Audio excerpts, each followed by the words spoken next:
এইটা বুঝতে হলে নবীজি একটা চমৎকার হাদিস বর্ণনা করেছে।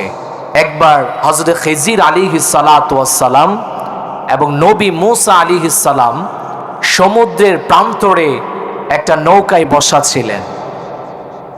এর পাশে একটা পাখি সমুদ্রতে কিছু পানি পান করেছে, তার টুটের আগায় কিছু পানি লেগে রয়েছিল।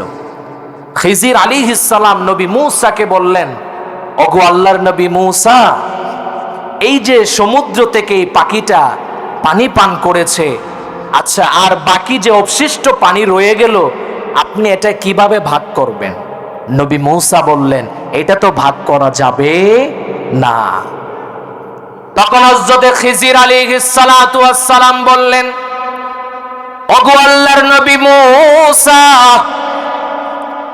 এই যে বিশাল সমুদ্র থেকে একটি ছোট পাখি যে পরিমাণ পানি গ্রহণ করতে পেরেছে, সমুদ্রে যেমন কোনো কমতি হয় নাই, ভাগটা করা যাবে না। আমার আল্লাহ রব্বুল আলামিনের জ্ঞানের সাগর থেকে কিয়ামত পর্যন্ত যত মানুষ আসবে, নবী রাসূল এসেছে, আল্লাহর জ্ঞান থেকে এতটুকু পরিমাণ জ্ঞান নিতে পারে নাই।